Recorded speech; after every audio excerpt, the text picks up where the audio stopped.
dan tinta tanda tangan milik dekan dan rektor, maka antara bukti dan pembanding adalah identik atau berasal dari satu produk yang sama.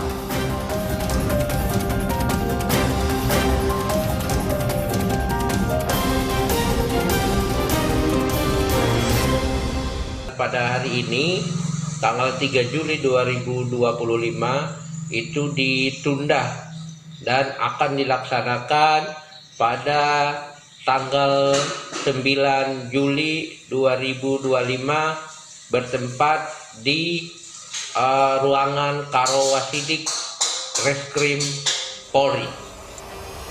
Menurut Kepala Biro Penerangan Masyarakat Karopenmas Divisi Humas Polri, Brigjen Trunoyodo Wisno Andiko, gelar perkara khusus ditunda karena tim pembela ulama dan aktivis meminta penjadwalan ulang.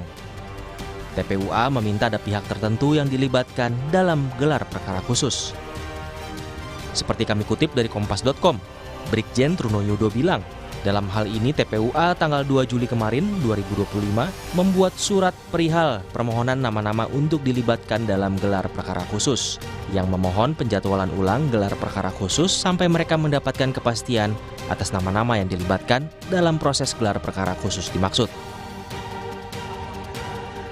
TPUA bersikeras meminta agar sejumlah ahli independen dari pihaknya turut dihadirkan dalam gelar perkara khusus untuk menjaga transparansi penyelidikan. Namun menjadi catatan kami bahwa undangan itu hanya ditujukan kepada pribadi Saudara Egy Sujana. Pada permohonannya sudah jelas, kami mengajukan permohonan, di situ ada Bang Rizal Fadila, ada Bang Azamkan, juga ada ahli-ahli yang kami harapkan ikut meneliti dokumen yang selama ini diperiksa oleh Bareskrim, yakni Dr. Roy Suryo dan Dr. Rismon Hasiholan. Termasuk kami karena itu dampaknya bisa kepada klien kami, tim hukum dari tim advokasi ini juga berkepentingan untuk bisa hadir untuk menjamin proses dan prosedur dalam gelar perkara khusus itu bersifat transparan, kredibel, dan akuntabel. Persoalan dugaan ijazah palsu Jokowi kini menyeret Roy Suryo CS ke ranah hukum karena mereka dianggap mencemarkan nama baik Presiden ke-7 RI Joko Widodo.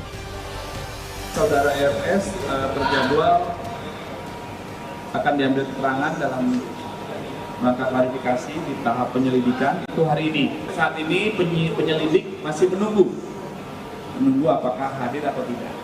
Kalau yang kemarin ada 4 saksi yang diundang.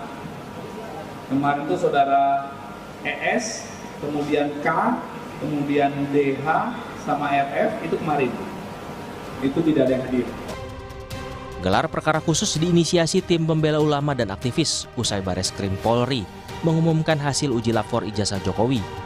Kala itu Bareskrim mengumumkan jika ijazah S1 Jokowi identik dan sekaligus menutup perkara ijazah karena tak ditemukan adanya unsur pidana. Tim Liputan Kompas TV.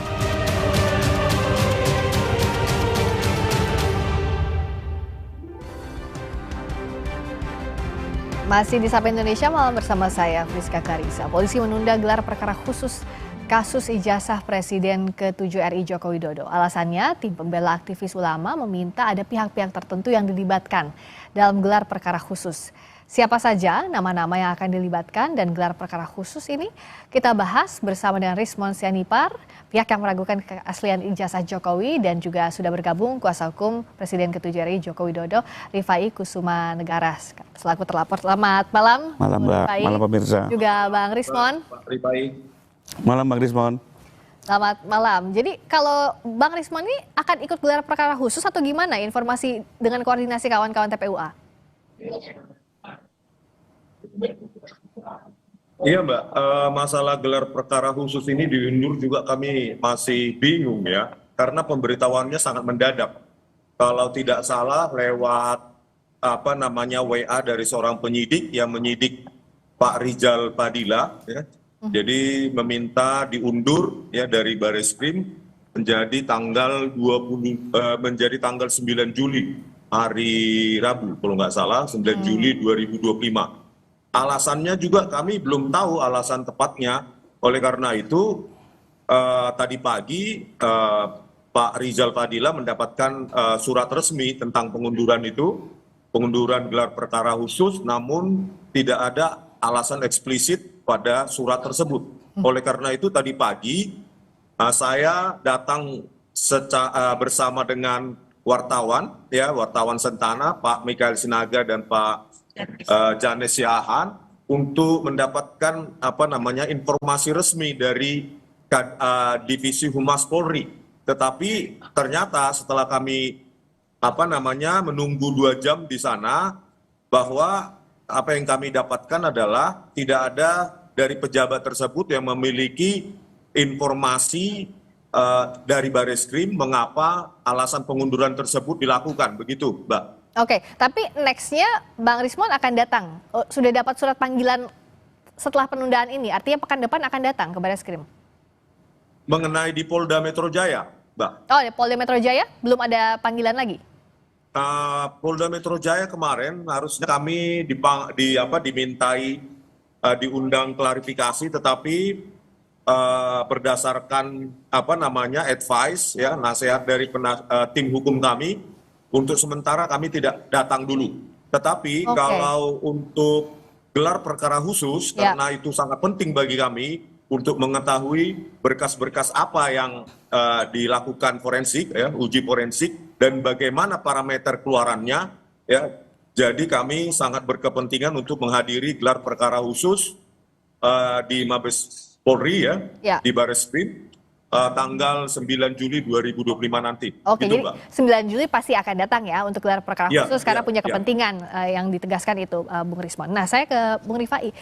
Dengan gelar perkara khusus ini pihak Anda melihat urgensinya sejauh mana untuk kembali menguji ijazah Pak Jokowi yang sudah ditetapkan juga oleh Puslapfor bahwa itu asli? Ya. Atau identik ya bahasa? Pertama, kami dari tim penasihat hukum Pak Jokowi sejak awal melihat tidak ada urgensi yang melakukan gelar perkara khusus. Kenapa? Karena dari evidence yang sudah diperoleh dalam penyelidikan ini, baik pernyataan UGM, ya, sebagai lembaga penerbit, dan juga hasil Puslapfor itu tidak bisa dibantah. Belum ada bukti kuat yang bisa membantah itu. 2 direct evidence. Pertama, pernyataan dari penerbit ijazah. Karena ini memang putusan MK maupun sistem perundang-undangan Sistiknas menyatakan pihak yang bisa mengeluarkan ijazah termasuk juga menyatakan kelulusan hanyalah Kepersatuan Pendidikan, dalam hal ini UGM. Ya. Lalu kedua, Puslapfor juga dengan seluruh ahlinya sudah melakukan uji analog dan hasilnya adalah identik. 2 direct evidence ini belum bisa dipatahkan. Ya. Sehingga menurut kami memang hasil di final dan tidak perlu lagi dilakukan gelar perkara khusus. Bahwa misalnya selama ini pelapor ya, komplain, ingin melihat langsung bukti-bukti yang diperoleh, monggo-monggo saja. Menurut saya penyidik juga harus transparan, ya. Tapi saya pikir kan tidak perlu dengan gelar perkara khusus. Cukup dipanggil, ini alat bukti kami, perlihatkan. Ya. Kami pun sering dalam posisi pelapor, biasanya cukup dipanggil oleh penyidik, diperlihatkan, selesai. Nah, sementara kalau gelar perkara khusus itu judulnya berbeda.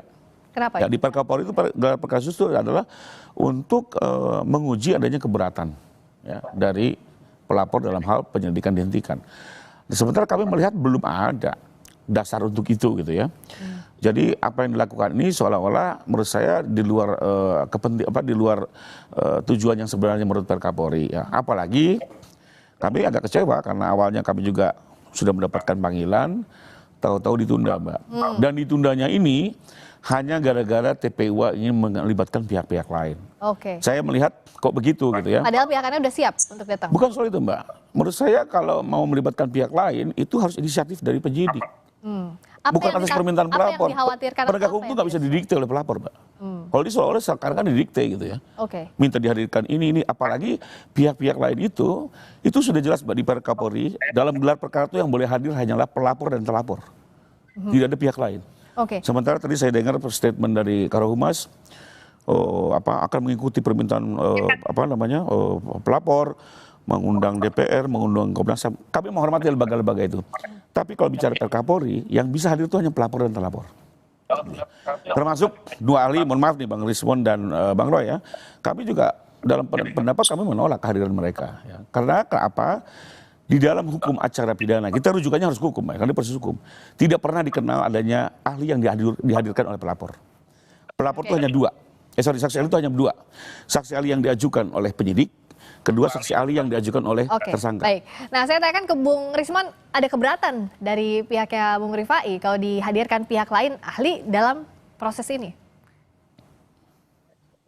Iya, tentu ya pihak dari Pak Jokowi memiliki keberatannya sendiri ya, tetapi kami tidak ya.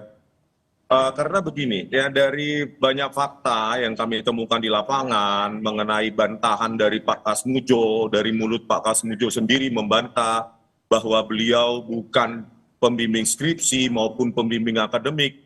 Jadi pertanyaannya, seseorang lulus itu dibimbing secara akademik itu kan sebuah keharusan. Jadi siapakah yang membimbing secara akademik itu Pak Joko Widodo? Nah ini juga belum terjawab apakah ada dokumen tersebut dipegang oleh Barreskrim. Kemudian nilai-nilai MKDU, mata kuliah dasar umum seperti statistik, fisika, matematika, itu nilainya D dari transkrip nilai yang ditampilkan oleh Barreskrim. Kalau di UGM ya nilai-nilai MKDU itu nilai D, maka dia hanya dimungkinkan untuk disuruh mengulang oleh dosen pembimbing akademiknya, atau memang drop out.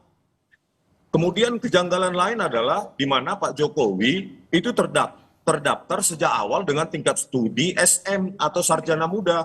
Bagaimana mungkin Pak Jokowi bisa mendapatkan gelar sarjana penuh dari Kehutanan UGM? Harusnya kan jenjang sarjana muda dulu, BSc ya, dapat sertifikat atau ijazah sarjana muda dengan gelar BSc baru melanjutkan ke sarjana penuh. Hal-hal seperti ini banyak sekali. Belum juga nanti tentang bagaimana keterangan Dirtipidum yang menjelaskan bahwa tidak ada proses forensik ketika menyimpulkan bahwa lembar pengesahan skripsi Pak Joko Widodo itu produk dari handpress atau letterpress hanya dengan diraba, dengan cekungan. Dan ketika saya datang ke Fakultas Kehutanan UGM, kejanggalan lain juga kami terima, kami dapatkan di mana skripsi tahun 1985 sampai awal 90-an, sebelum versi Windows 31 itu rilis ya, itu tidak ada di perpustakaan Fakultas Kehutanan UGM. Gitu loh. Katanya diamankan oleh dekanat atau rektorat atau Barreskrim, kami tidak tahu. Jadi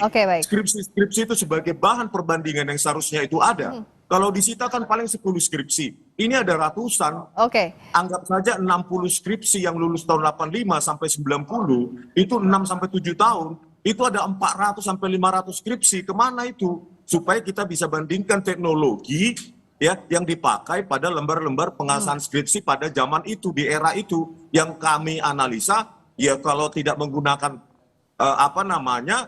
mesin ketik manual ya, mesin ketik elektrik, atau yang menggunakan komputer IBM XT dengan teknologi printer yang masih dot matrix. Hal-hal seperti ini ya, kejanggalan ini ya menuntut kami untuk supaya Barreskrim menggelar perkara khusus kalau bisa dihadirkan oleh banyak ahli, independen maupun kedua belah pihak, dan kemudian ya diliput oleh media. Jadi dasarnya ada kejanggalan tadi ya, termasuk transkrip, skripsi, lalu soal pembimbing. Bung Rifai, bisakah dibuktikan sebaliknya, ataukah perlu dibuktikan sebaliknya? Jadi begini ya, ini harus dibedakan Mbak, antara ijazah palsu dengan ijazah yang seolah-olah diterbitkan tidak memenuhi persyaratan. Ini dua hal yang berbeda. Kalau palsu, ijazah itu tidak pernah diterbitkan atau dipalsukan, dibuat secara palsu. Tapi kalau ini yang dipersoalkan seolah-olah ijazah asli, tapi seolah-olah persyaratannya tidak memenuhi. Desa KKN, skripsi, ya itu semua. Pertama itu semua juga masih perlu diuji kebenarannya. Tapi kedua, kalaupun itu mau dipersoalkan, itu bukan ranah pidana. Itu diujinya peradilan tun. Apakah keputusan ini dikeluarkan secara tepat setelah memenuhi segala persyaratan? Itu ranah peradilan tun, bukan pidana. Kalau kepalsuan baru pidana. Nah, saya mau tambahkan sedikit kenapa kami menolak Pak Roy dan Pak Rismon. Pertama, kami melihat ya mereka ini tidak memiliki ini hukum acara. Boleh tanya semua penegak hukum, jaksa, hakim atau polisi sekalipun ya. Di dalam KUHP itu hanya dikenal ahli yang dihadirkan oleh penyidik sendiri, kedua ahli yang dihadirkan oleh tersangka. Ya, pelapor itu tidak ada ruangnya untuk bisa membawa ahli sendiri ujuk-ujuk dalam sebuah forum penyidikan. Itu sudah hukumnya seperti itu. Jadi menjadi lucu ya. Ada pelapor membawa ahli. Satu, kedua, kami melihat, mohon maaf, kedua orang ini juga tidak memiliki kompetensi untuk melakukan forensik analog ya. Karena lagi-lagi ijazah ini adalah analog ya. Kalau ahli forensik yang betul-betul menguasai tentang pengujian forensik dengan ilmu yang konvensional masih mungkin. Mereka kan mengklaim diri seolah-olah lebih ke digital. Ya sekalipun juga kami masih menyaksikan ya apakah misalnya Pak Roy itu betul-betul memiliki kemampuan di situ karena pendidikannya juga tidak linear ya. Pak Ismon juga ya mohon maaf Pak masih dipersoalkan tentang S2 S3-nya ya. Tapi terlepas dari itu kami melihat objek ini analog loh. Jadi kalau mau didatangkan analog pasti logis ya. Ketiga kami melihat dua hal ini selama ini sudah terlihat semua orang tahu ya, sudah memberikan pendapat-pendapat yang subjektif ya, bahkan agak sedikit berbau politis gitu ya. Ada kata mengasingkan Pak Jokowi lah gitu ya. Menurut kami sudah terlalu jauh gitu. Sementara ahli itu di dalam KUHAP ya, di dalam KUHAP aturan mainnya. Dia independen, tidak memiliki kepentingan dan sebatas menilai objek. Ya, jadi sekali lagi kami sih dalam sikap kami menolak kehadiran dua ahli. Termasuk lembaga-lembaga lain ini kalau dihadirkan kami sepanjang itu inisiatif Polri. Tapi kalau seolah didikte oleh TPU kami keberatan. Nah jadi kan berikutnya kalau secara teknisnya tadi masing-masing Bung Rifai maupun Bung Rismon punya pendapat masing-masing, nggak mungkin sejalan dong. Itulah nanti yang akan diuji di depan penyidik. Tapi untuk gelar perkara khusus pekan depan, tadi Bung Rifai bilang bahwa menolak kehadiran ahli, termasuk Bung Rismon, Bung Roy CS. Nah, apa tanggapan Anda? Apakah Anda tetap akan hadir dan merasa punya standing point untuk hadir pada gelar perkara khusus nanti, Bung Rismon? Sebenarnya kan dalam tanda kutip kegaduhan ini seperti saya katakan ini kan berawal dari Pak Jokowi sendiri yang tidak mau menunjukkan. Ya ini kan satu-satunya presiden atau mantan presiden di dunia ya dengan alasan apapun ya itu tidak mau menunjukkan ijazahnya gitu loh. Padahal beliau sekarang sudah dapat pensiun 30 juta, dapat Alphard, dapat rumah dan tanah 12.000 meter dari rakyat. Ya sudah tunjukkan saja. Kalau Pak Rifai ya mempertanyakan ijazah kami, ya ayo kita ke Solo bersama-sama dengan Pak Jokowi. Saya nggak presiden, berani saya tunjukkan mulai dari SD sampai seterusnya, gitu loh. Saya nggak presiden, ayo presiden berani menunjukkan yang sesungguhnya. Tidak usah bertele-tele, ayo tunjukkan gitu loh Pak Rifai. Ya Anda sebagai pengacara harusnya ya kalau bisa memberikan advice, ya ayo Pak tunjukkan. Begitu. Ayo sama-sama dengan mereka. Saya akan datang ke Solo ke rumah Pak Jokowi bersama-sama. Begitu. Bung Rifai, jawab. Ya, kembali lagi kalau buat kami ini statement-statement politis yang seperti ini ya. Karena kalau kami kacamata hukum, Bang Rismon saya profesional. Semua kajian-kajian kami secara hukum. Seperti tadi, kami menolak kehadiran Anda karena bicara hukum acara seperti itu. Nothing personal ya. Nah, bahwa soal kompetensinya apakah Bang Rismon dan Pak Roy ini memang menguasai forensik analog, konvensional, saya yakin juga kedua ini menyatakan tidak gitu. Jadi kembali lagi, soal menunjukkan tidak menunjukkan ijazah, pendapat kami tetap kami mendasarkan pada Undang-Undang Perlindungan Data Pribadi, ya, karena ini merupakan hasil evaluasi intelektual.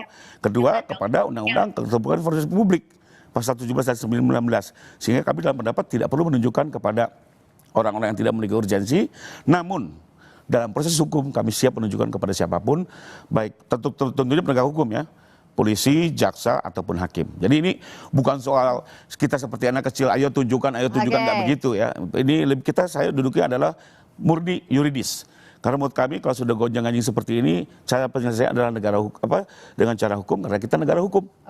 Biar jelas, ada kepastian Mbak. Ada kepastian hukum, tapi episodenya nampaknya masih panjang, baik itu di Barreskrim Polri maupun di Polda Metro Jaya. Kita tunggu yang paling dekat gelar perkara khusus pada pekan depan 9 Juli mendatang. Siapa saja yang akan hadir dan akan seperti apa nanti jalannya penyajian pembuktian di sana. Terima kasih Bung Rismon Siani, terima kasih juga sama-sama, makasih Bang Rismon hadir.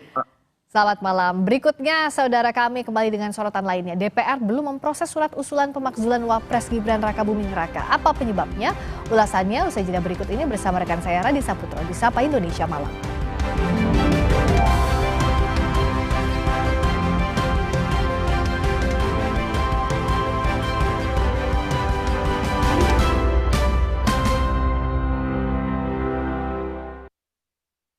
Viva, hadiah miliaran. Cek tutup botolnya. Ada uang tunai, handphone, emas, sampai mobil. Cek tutup botol Aku Viva sekarang. Dari Wingsuit, Aku Viva.